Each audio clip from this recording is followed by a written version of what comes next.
Est-ce que je suis dans une relation tampon et comment m'en sortir?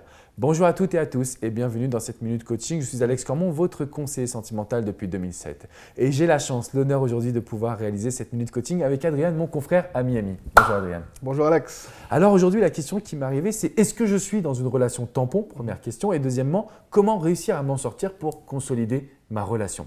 Ce que je voulais vous dire aujourd'hui, c'est qu'une relation tampon, en général, ça arrive quand la personne ne s'est pas reconstruite après son passé. Quand la personne vit encore avec ses dernières expériences et qu'il ou elle ne sait pas si il ou elle est prête à s'engager, justement.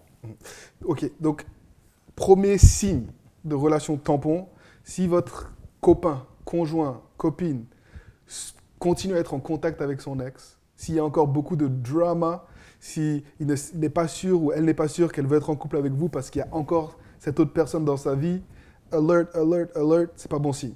D'accord? Il y a trop d'antécédents, trop de bagages émotionnels et en général, c'est signe de relation tampon. Ne laissez pas votre amour ou votre peur d'être seul vous éblouir. En général, les relations tampons que je vois le plus souvent sont ce genre de relations là où justement le conjoint, le copain ou la copine n'a pas fait le deuil de l'ancienne relation. Ouais, il y a beaucoup de contacts, il y a même parfois même des mots qui vont dire « j'ai pas envie de m'engager, j'ai pas envie de me retrouver dans une vie de couple ». Quand vous entendez ces mots, ça veut dire que cette personne elle n'a pas encore fait le deuil, le travail nécessaire par rapport à sa relation passée. Et là, vous êtes clairement dans la relation tampon. Alors, est-ce que toi, moi je partais de cette idée-là, tu vas me dire si toi tu es de mon avis ou pas. Pour moi, une relation tampon, c'est aussi quand la personne n'a pas vraiment le temps, ne donne pas d'énergie, ne s'investit pas, je ne dirais pas à 200%, mais ne s'investit pas en termes de temps et d'énergie dans la relation. C'est-à-dire que si cette personne, elle n'est pas impliquée, ça reste une relation tampon parce que ça reste un plaisir du moment, mais pas un réel engagement. Qu'est-ce que toi t'en penses? C'est vrai, c'est très bien dit et c'est une dynamique que je vois aussi très souvent aux États-Unis parce que les gens n'ont pas le temps et parce qu'ils ne sont pas prêts à s'engager réellement pour bâtir une relation qui est stable et soutenable dans le temps. Très souvent, je vois par contre beaucoup de gens qui ont l'impression d'être dans une relation tampon parce qu'ils s'accrochent, parce qu'ils s'agrippent. En dépendance affective. Parce qu'ils sont en dépendance affective, tout à fait. Et donc, ça crée un déséquilibre.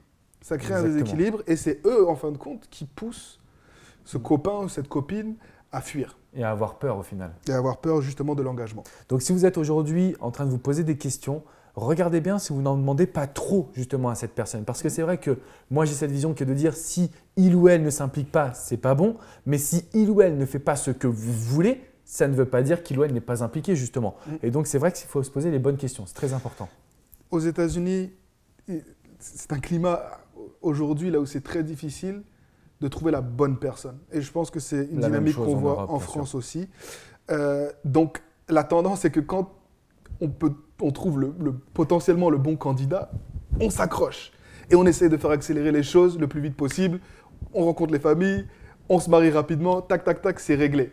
Ça, justement, c'est l'erreur à ne pas faire. Il ne faut pas aller trop vite, il ne faut pas brûler les étapes parce que vous vous tirez une balle dans le pied en vérité. Vous n'êtes pas sûr que c'est la bonne personne.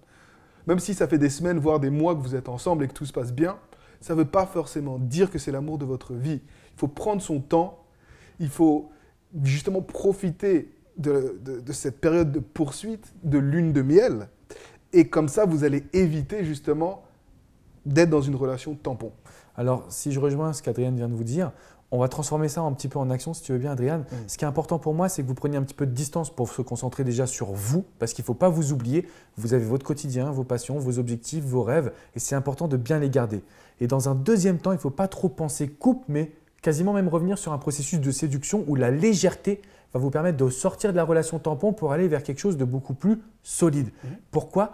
Parce que c'est le mot couple qui met la pression. Je ne sais pas si tu es d'accord avec moi là-dessus, mais le couple va faire en sorte qu'on ait une grosse pression sur les épaules et qu'on ne sait pas comment s'en sortir au final. Chercher à définir ce qui se passe. Chercher à formaliser un petit peu la relation peut être dangereux parce que les conceptions peuvent être différentes et donc directement on rentre dans la confrontation. Très important. Une autre question pour toi. Oui. Est-il possible de passer de relation tampon à mariage ou relation stable de longue durée avec la même personne en fait? Alors, oui et non. Oui et non, pourquoi? Parce qu'aujourd'hui, je me suis aperçu qu'il y avait des vraies solutions, mais non dans le sens où elles ne sont pas naturelles. C'est-à-dire que naturellement, l'être humain, quand il sent que l'autre personne n'est pas accrochée, il a envie de s'accrocher parce qu'il a peur de perdre ce qu'il ou elle a découvert, a construit.